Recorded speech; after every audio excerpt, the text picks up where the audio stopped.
l'enseignement d'origine des maîtres ascensionnés. Leçon essentielle, de Géraldine Innocente. 7e leçon. L'histoire de l'humanité. Introduction. Cette partie n'est qu'un bref résumé de l'histoire de l'humanité, aux âges lémuriens et atlantes. Le but principal de cette leçon est de montrer que lorsque l'humanité fut capable de qualifier l'énergie divine de façon constructive, la civilisation atteignit un haut degré d'accomplissement. En revanche, lorsque l'humanité, dans son ensemble, n'écouta plus la petite voix tranquille intérieure, et lorsque la prêtrise devint spirituellement arrogante, cette attitude produisit la chute de la civilisation, le plus souvent accompagnée par des cataclysmes. Aujourd'hui, selon les maîtres, nous sommes littéralement assis sur un baril de poudre. Espérons que les leçons dégagées de l'histoire des civilisations de la Lémurie et de l'Atlantide seront prises au sérieux. Même s'il peut être impossible d'empêcher tous les désastres naturels, tout espoir n'est pas perdu, que l'amplitude des catastrophes puisse être réduite, et que beaucoup de souffrances puissent être épargnées. Par chance, il ne faut pas beaucoup d'étudiants pour accomplir ce prodige.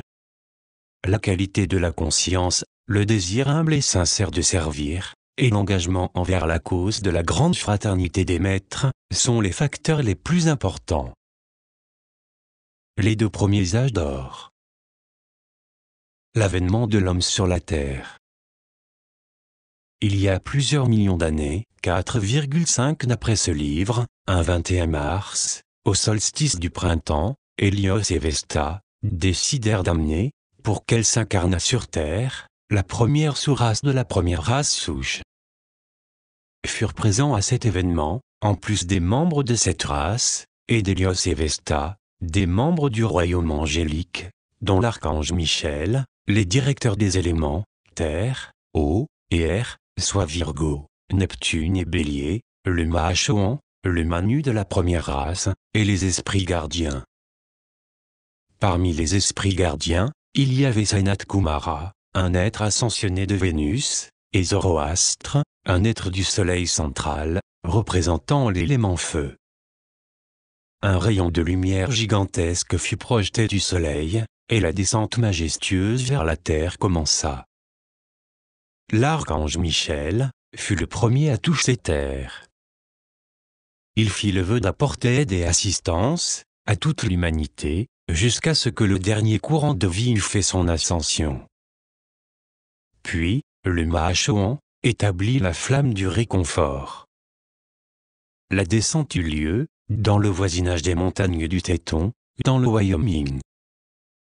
Cette retraite des montagnes rocheuses est le plus ancien foyer des maîtres ascensionnés sur la Terre.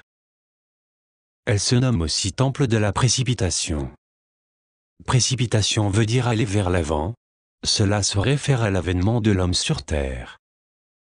C'est à partir de là que les hommes nouveau-nés allèrent au nord, au sud, à l'est et à l'ouest, pour porter la lumière de Dieu. L'homme dans le jardin d'Éden. Et Dieu vit tout ce qu'il avait fait, et trouva que c'était bien. Genèse 1-31. Ce compte-rendu s'applique aux 2 premiers âges d'or et aux 3 premières races souches, période au cours de laquelle il n'y eut aucune imperfection. L'humanité vivait dans le jardin d'Éden. Édon signifie obéissance à la divine sagesse, activité omnisciente de la conscience. Pendant cette ère, aucun courant de vie n'usa de l'énergie pour créer des vibrations discordantes. La terre était aussi harmonieuse que le ciel. Chaque individu était une note d'une grande symphonie, en complète osmose avec son je christique, et sa présence ayam je suis. Les corps intérieurs de tous vibraient en parfaite harmonie. L'attention de l'humanité reposait sur les choses d'en haut, et non sur les choses d'ici-bas. Nous pouvons nous demander quelle était l'apparence de l'homme à cette époque. Puisque les vibrations de ses habits étaient beaucoup plus hautes qu'elles ne le sont aujourd'hui, le corps physique de l'homme était d'une densité moindre et pourrait être comparé à notre corps éthérique actuel, qui est de substance vaporeuse. À cet âge d'or, les corps des hommes étaient lumineux. Leur radiance se déployait aussi loin que les mains pouvaient s'étendre, et était perceptible à la vision externe de chacun. Aucune duperie n'était possible, parce que la couleur du rayonnement traduisait immédiatement la pensée et le sentiment. L'humanité ressemblait à ce qu'est notre jeu christique aujourd'hui. Puisque les électrons brillaient au travers du vêtement extérieur, aucune lumière artificielle n'était nécessaire. Le jour et la nuit, tels que nous les avons aujourd'hui, étaient inconnus. La sphère éclatante de pure lumière blanche formait une armure naturelle, gardant à distance les fréquences vibratoires qui n'étaient pas compatibles avec la perfection de la présence. Ce fut un temps où chacun pouvait contempler sa présence, Ayam je suis, marcher, et parler avec les anges, et les êtres ascensionnés. Il n'y avait aucun voile entre eux. Par le pouvoir de la pensée, et du sentiment, l'homme précipitait ce dont il avait besoin sur le moment, que ce fût de la nourriture, de l'habillement, un toit, ou de beaux temples. Par le pouvoir du sentiment, l'homme pourvoyait d'énergie des formes pensées, en utilisant la substance lumineuse universelle. Tout ce qui était précipité, était utilisé pour le bien de tous. L'attention de chaque homme, femme, ou enfant, était centrée sur les affaires du Père. Tous n'étaient intéressés que par l'extension des limites du royaume, en cristallisant dans la forme les idées divines, qui passaient journellement de la présence, Ayam de chaque individu, dans sa conscience externe par la corde d'argent. Chaque courant de vie était comme une fontaine d'où jaillissaient de nouvelles idées de la présence, moulant autour de soi la substance élémentale qui répondait instantanément à son appel, puisqu'il était co-créateur avec Dieu. Des idées tellement magnifiques étaient projetées en une journée que l'être externe ne pouvait les réaliser toutes. Dans ces conditions, il choisissait les idées qui seraient d'une plus grande bénédiction pour l'univers. Quoi que l'homme fît dans ses âges anciens, il le faisait bien et avec profusion de détails. Beaucoup d'heures, de mois, et jusqu'à une vie, furent consacrés à sculpter une image, ou à tisser un tapis. Ce furent des jours de grand bonheur et de beauté. Il n'existait que la perfection sur tous les chemins de la vie. La malédiction de Caïn travaillait à la sueur de son front, la désintégration et la mort étaient inconnues. La vie religieuse. L'éducation, la science et la religion n'étaient pas des branches séparées. Il n'y avait qu'un seul sujet, Dieu et ses idées. La gloire de l'un se manifestait dans toutes les avenues de la vie. Certains courants de vie, utilisant leur individualité, devenaient des spécialistes, et entraient en prêtrise. Ils étaient entraînés dans des temples, devenant des experts en précipitation, en éducation et en guérison. Chaque fois qu'un homme sentait s'épuiser en lui une qualité, il visitait un temple et s'en trouvait revivifié. Le temple de la foi illuminée se situait près de Banff, province actuelle d'Alberta, au Canada. À l'origine, il était taillé dans la montagne. Le seigneur Michel servait là, et ses sages conseils étaient suivis avec amour. Les gens venaient individuellement, ou en groupe, absorber la conscience de foi absolue, dans la bonté de Dieu. La flamme de la liberté était au temple de la liberté, et servait à accélérer l'extériorisation du plan divin de l'individu et, par conséquent, son développement. La flamme de la liberté, de couleur pourpre, est une activité du 7e rayon. Pallas Athéna, déesse de la vérité, était grande prêtresse au temple de la vérité. Les pèlerins lui rendaient visite pour profiter de l'effet magnétisant, de la flamme verte de la vérité. D'autres esprits gardiens, parmi lesquels, le grand directeur divin, Lanto, Surya et Kuan Yin, en plus de la légion angélique, marchaient et parlaient journellement avec les membres des 3 premières races souches. Les 7 archanges étaient alors les 7 Choans. Choan veut dire seigneur du rayon. Chaque Choan était, et l'est encore, responsable d'un rayon. Le Mahachoan, grand seigneur des rayons, avait, et a toujours, la responsabilité des 7 Choans. L'archange Jophiel fut le premier instructeur du monde. Réincarnation individuelle. Durant les 2 premiers âges d'or, les corps physiques des nouveaux habitants de la Terre furent créés par les parents au moyen de rayons de lumière. Par la projection de 2 rayons, l'un d'un être masculin et l'autre d'un être féminin, un nouveau corps était créé à l'endroit où les 2 rayons se croisaient. Le corps avait immédiatement sa stature adulte, l'enfance était inconnue. Alors, le courant de vie arrivant, prenait possession de la forme nouvellement créée. Chaque vie individuelle durait plusieurs centaines d'années, car la vibration de chaque électron, atome et cellule, demeurait en harmonie avec la présence. Vers la fin de sa vie, l'individu informait ses parents et amis de sa transition prochaine. Il recherchait alors de nouveaux parents et, avec leur consentement, leur confiait quelques-unes de ses possessions terrestres, tels que livres et documents de recherche.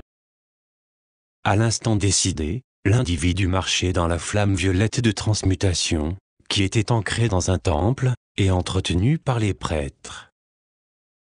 La flamme éthérisait instantanément la forme physique, et les éléments retournaient à la substance vitale universelle. L'enregistrement de la mémoire, c'est-à-dire l'âme, pénétrait dans les royaumes intérieurs pour un certain temps, puis il était rappelé plus tard, à un moment choisi par l'individu. De cette manière, celui-ci conservait la mémoire entière de ses vies antérieures, était prêt pour une nouvelle incarnation, et pour une nouvelle opportunité de croissance, et d'accomplissement de son plan divin. Un minimum de cette incarnation, une pour chaque rayon, était nécessaire pour atteindre l'ascension. Ce processus se déroula sans interruption pendant les 2 premiers âges d'or, durant lesquels les 3 premières races souches prospérèrent et tous les membres de ces races firent leur ascension. Climat et environnement. Pendant les 2 premiers âges d'or, l'humanité jouit d'un climat équilibré, de type semi-tropical. Il n'y avait pas d'orage, ni autres conditions adverses.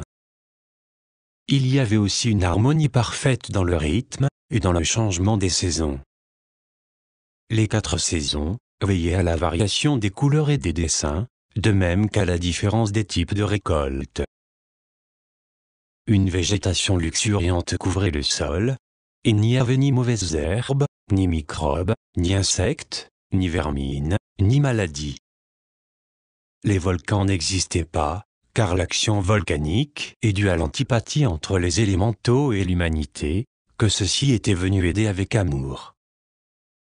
Les animaux, tels que nous les connaissons aujourd'hui, n'existaient pas encore. Ils ne firent leur apparition que lorsque l'humanité eut généré la discorde qui fit suite aux 2 premiers âges d'or.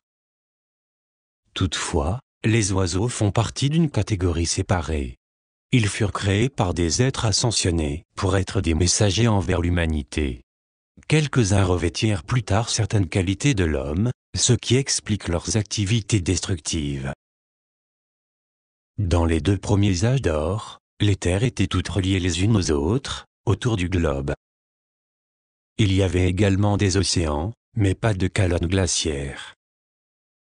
Ces dernières furent causées par la froideur et la violence des humains, et elles disparaîtront lorsque l'humanité irradiera plus d'amour.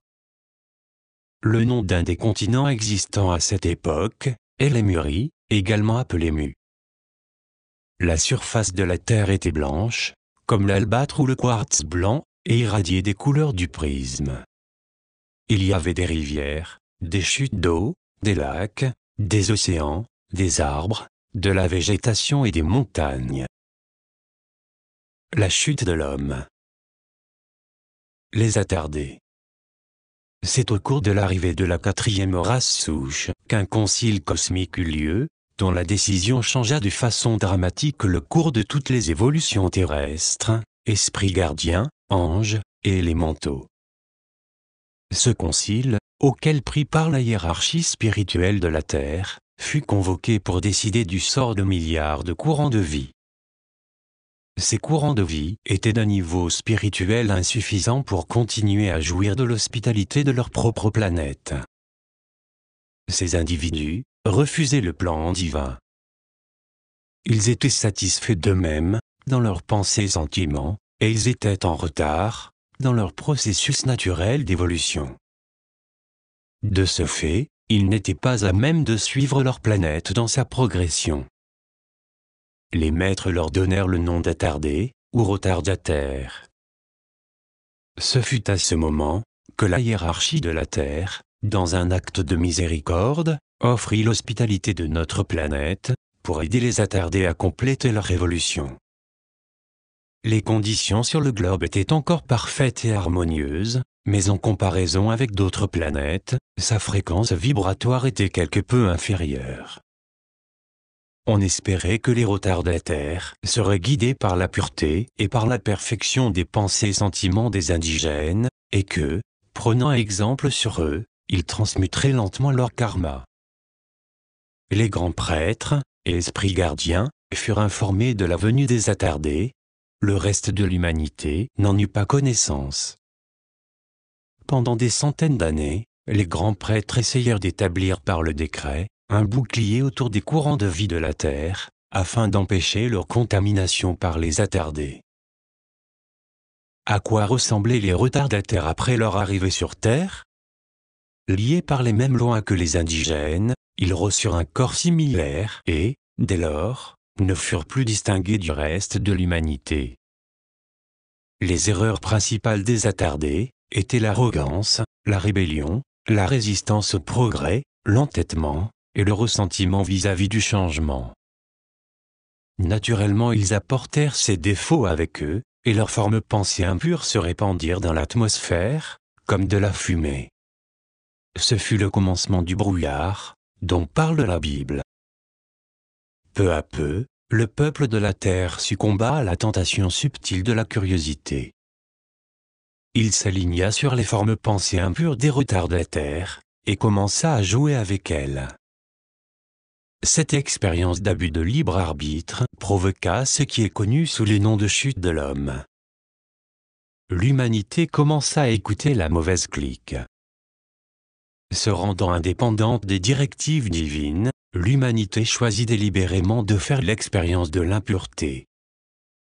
Dès lors, l'attention de l'homme ne reposa plus exclusivement sur sa présence interne, directrice de ses activités de vie.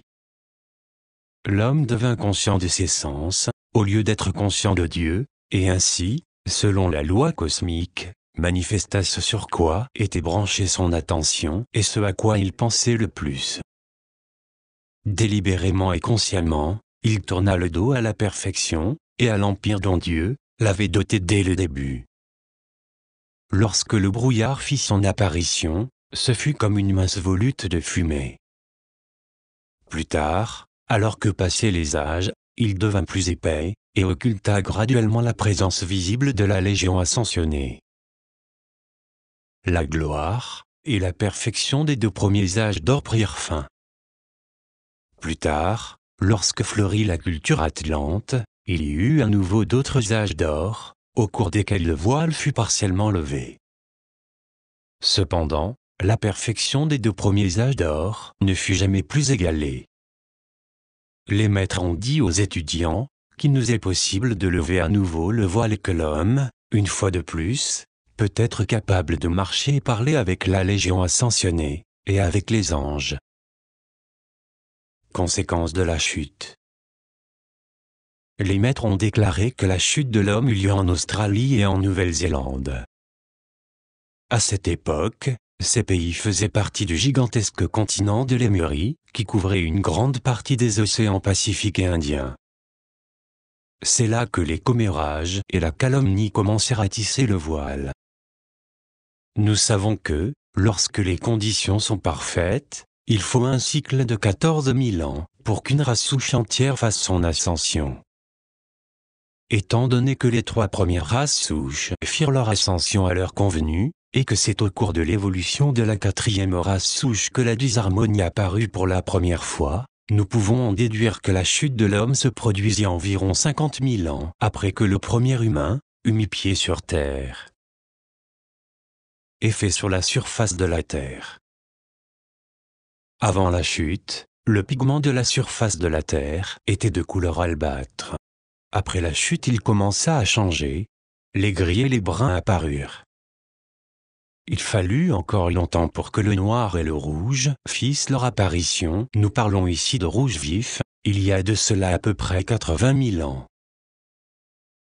Dans certains cas, la discorde de l'humanité créa tellement de disharmonie que le royaume de la nature refusa de continuer à apporter certaines contributions, consistant notamment à ornementer la surface de feuillage.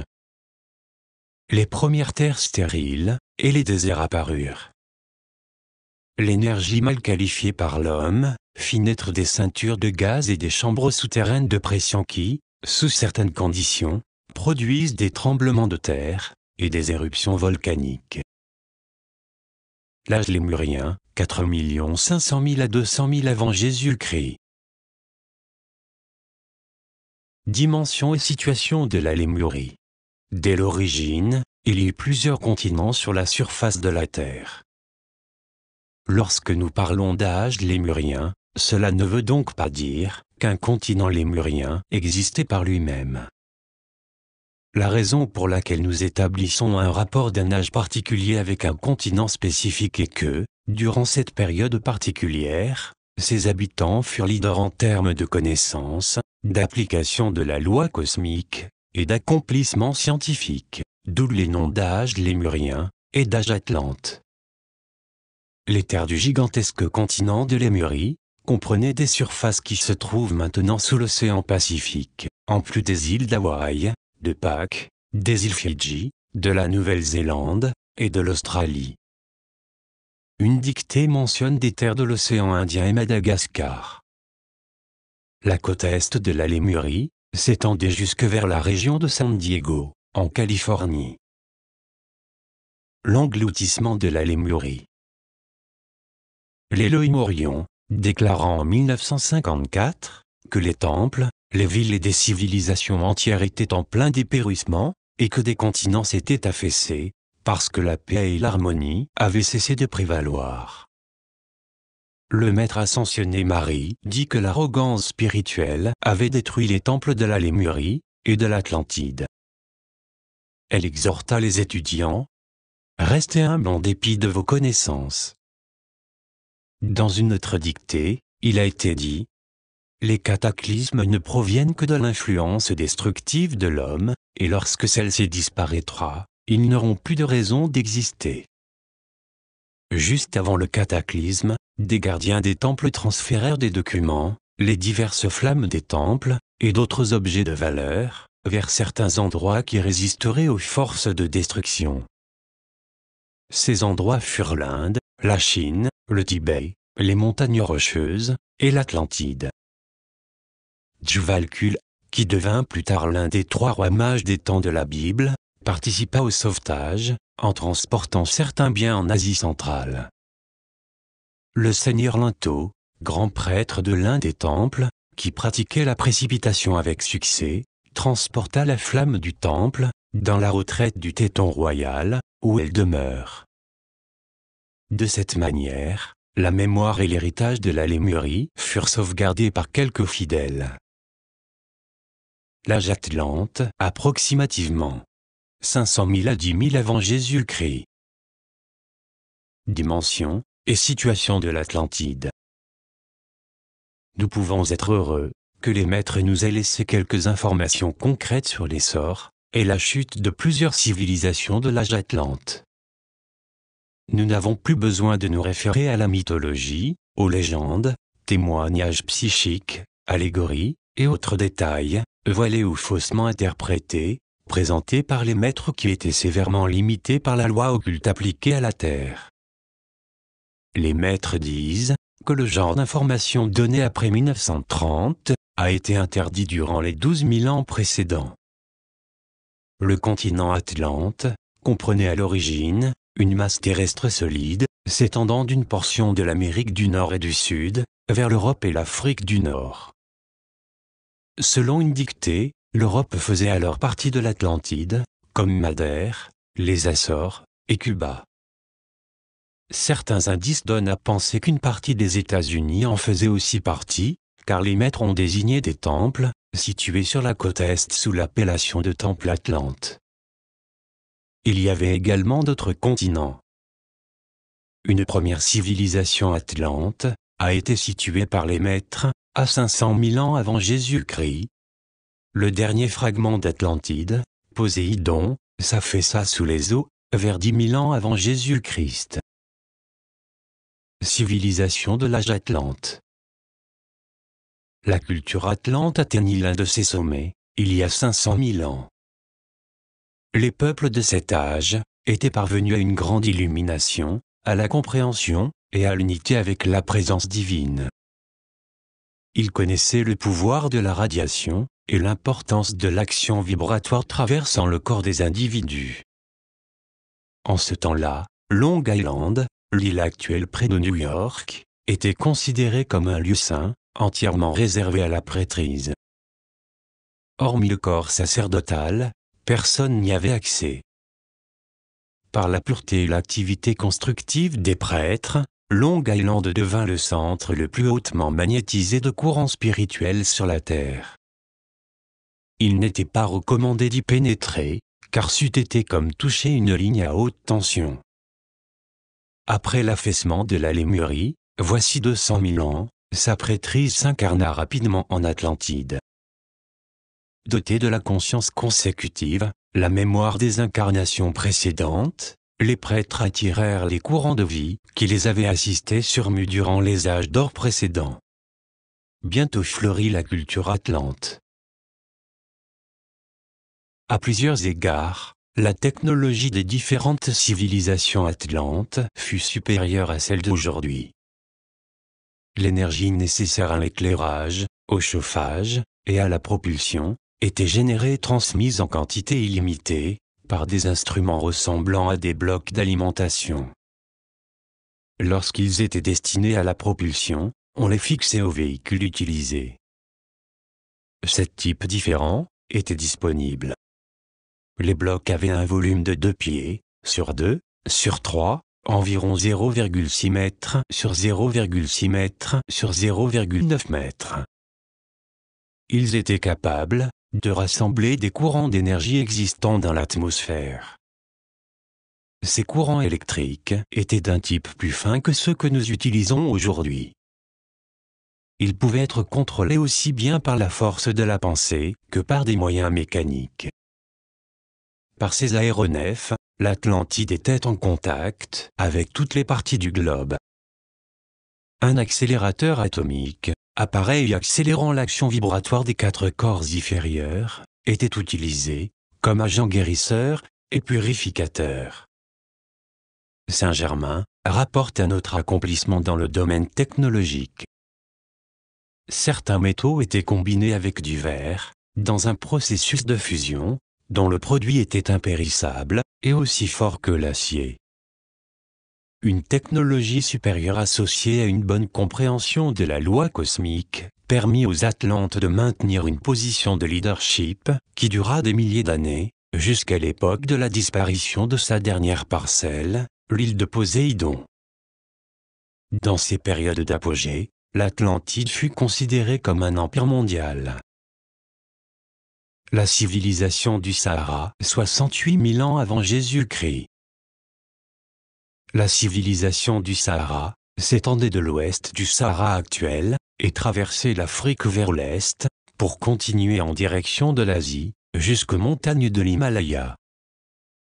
Cette civilisation s'appelait l'Empire du Sahara et elle atteignit un niveau tel que le nom d'âge d'or lui a été attribué. En ce temps-là, le Sahara était une terre fertile. Il y avait beaucoup de fleuves, la région jouissait d'une humidité abondante et d'un climat semi-tropical. Le Nil, tel qu'il est aujourd'hui, ressemble au fleuve de cette période. La capitale était connue sous le nom de Cité du Soleil. Le dôme de beaucoup de constructions était couvert de feuilles d'or pur, et leur intérieur décoré de pierres précieuses. L'or et les joyaux étaient précipités directement de la substance unique éternelle. Le roi empereur, alors non ascensionné, était le maître connu aujourd'hui sous le nom de Saint-Germain. Son empire était un exemple vivant de perfection.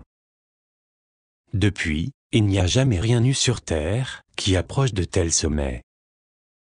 Cette perfection se maintint des centaines d'années, et il n'y eut jamais besoin d'armée ou de marine de guerre.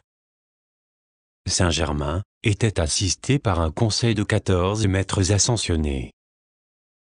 Le gouvernement lui-même consistait en 7 départements qui contrôlaient les activités de la science, de l'industrie et de l'art. Chaque chef de département travaillait directement avec le conseil et était, par conséquent, aligné à tout moment sur le plan divin. Chacun servait pour le bien de tous. Les civilisations de Poséidon, 12 000 à 10 000 avant Jésus-Christ. Pendant l'apogée de la civilisation de Poséidon, une tentative fut faite dans une province de donner le jour à une nation de maîtres ascensionnés. Les gens vivant dans cette contrée étaient capables de précipiter nombre de choses dont ils avaient besoin, y compris la nourriture et l'habillement. Ils s'asseyaient à leur table, et la nourriture demandée apparaissait en face d'eux. L'activité consumante de la flamme triple, peut-être la flamme violette, était visible pour tous. Lorsque le corps physique avait terminé son service, il était placé dans cette flamme, et disparaissait instantanément. La technologie était très avancée. La civilisation de Poséidon maintenait des contacts à l'échelle mondiale, au moyen d'aéronefs. Parmi les endroits visités, figurait le parc du Yellowstone, dans le Wyoming aux États-Unis, et Meru, en Amérique du Sud. En comparaison, les transports aériens actuels paraissent primitifs et rudimentaires. L'effondrement du continent Atlante. Lorsque les forces obscures eurent suffisamment influencé la conscience d'une majorité d'Atlantes, désobéissant à Dieu, suivant la voie de la rébellion, et de l'usage destructif du libre arbitre, et lorsque la prêtrise n'usa plus assez d'énergie constructive, la loi cosmique décréta que l'Atlantide n'avait plus de raison justifiant son droit à l'existence. Le premier cataclysme de cette période, 500 000 à 10 000 avant Jésus-Christ, se produisit, voici 200 000 ans. Comme cette catastrophe sépara de grandes parties de la surface de la Terre, il est possible que des portions de l'Atlantide se soient effondrées en même temps. La seconde catastrophe majeure se produisit il y a 80 000 ans. Cela dut être un cataclysme d'une ampleur mondiale et d'un effet dévastateur, parce que les maîtres ont précisé qu'il avait changé les couleurs du sol terrestre, et que, pour la première fois, les couleurs rouges et noires apparurent à l'humanité. Les maîtres ont expliqué dans une autre dictée que ces couleurs ont une tendance à abaisser les vibrations de l'individu, en faisant appel au sens inférieur. La région connue aujourd'hui sous le nom de Texas s'éleva au cours de ce cataclysme. Avant cet événement, elle se trouvait sous les eaux. Au cours de plusieurs cataclysmes, la séparation des terres se poursuivit et, morceau par morceau, plusieurs fractions du continent géant de l'Atlantide furent submergées. Ce processus se déroula sur plusieurs millénaires. Finalement, il ne subsista que l'île de Poséidon, une portion centrale et congrue du continent originel. Les terres submergées comprenaient des parties situées dans le voisinage de l'île actuelle de Cuba. Lorsque Poséidon faisait encore partie intégrante du grand continent, elle avait été le cœur et le centre du monde civilisé. Le cataclysme atlante final eut lieu vers 10 000 avant Jésus-Christ. Poséidon, dernier bastion de l'Atlantide, fut englouti. L'Exode.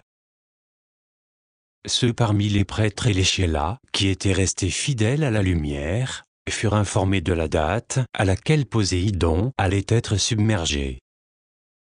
Au moment convenu, une nuit, les adeptes de l'ordre de la lumière chargèrent leur bateau, avec les trésors qu'ils avaient pu arracher des mains de la cupide prêtrise. 100 voiliers, munis d'avirons, furent pourvus d'équipage. Les bateaux transportaient 40 volontaires chacun, dont un prêtre. Aussitôt après avoir quitté le rivage, le chef de chaque bateau prit connaissance d'ordres préalablement scellés. Ces documents contenaient la destination de chaque bateau. Le prêtre Hilarion, qui, plus tard, fut Paul, disciple de Jésus, eut pour mission de porter la flamme de la vérité vers la Grèce, à travers l'océan Atlantique et la Méditerranée. Le prêtre Sérapis Bey et son groupe furent instruits de porter la flamme de l'ascension à Luxor, en Égypte. Ceux qui gardaient la flamme de la liberté eurent à la transporter vers le sud de la France. Chaque voilier reçut l'instruction d'arriver à une place sûre, avant que l'océan ne fût en ébullition, d'où personne ne sortirait vivant. Des 100 bateaux, partis de Poséidon, 10 seulement arrivèrent. Le temps et les conditions karmiques étaient telles que l'instant cosmique ne pouvait attendre l'arrivée à bon port des bateaux, au-delà d'une certaine date, si ceux-ci étaient retardés dans leur progression, pour une raison quelconque. À l'exception des occupants des 10 bateaux, toute la population de Poséidon périt. Les trésors de Poséidon furent transportés en différents endroits de la terre. Des documents furent emmenés en Égypte, au Tibet, en Chine, et ailleurs en Asie. Quelques documents atlantes furent acheminés plus tard vers la bibliothèque d'Alexandrie, où la plupart furent détruits postérieurement par le feu. Les documents qui ne furent pas acheminés vers Alexandrie sont restés intacts. Ils réapparaîtront lorsque la malveillance, le sectarisme et l'intolérance de l'esprit orthodoxe seront dissous à un point tel qu'ils perdront leur pouvoir destructeur. C'est ainsi que le dernier fragment d'un empire mondial s'effondra, pour demeurer sous les eaux de l'Atlantique, le temps nécessaire à sa purification. Quelques mythes et légendes, parvenus jusqu'à notre époque, témoignent de ce glorieux passé. Les maîtres ont dit, qu'en temps voulu, des preuves indiscutables de l'existence de l'Atlantide, et de son haut degré de civilisation, seraient apportées par des recherches océanographiques, géologiques, et autres découvertes scientifiques. Sérapis Bey et son équipage arrivèrent à leur destination, quelques secondes avant que le Nil ne débordât en raison de l'effondrement de Poséidon. L'action de la flamme de l'ascension, associée au bon usage de la connaissance et du pouvoir, propulsa plus tard l'Égypte vers son apogée. Hilarion et son groupe arrivèrent sains et saufs sur l'île de Crète, qui, à l'époque, était encore reliée à la Grèce. Hilarion y établit la flamme de la vérité. Ce centre fut utilisé plus tard pour ériger le temple de la vérité, instituer les oracles de Delphes et ouvrir l'âge d'or de la Grèce.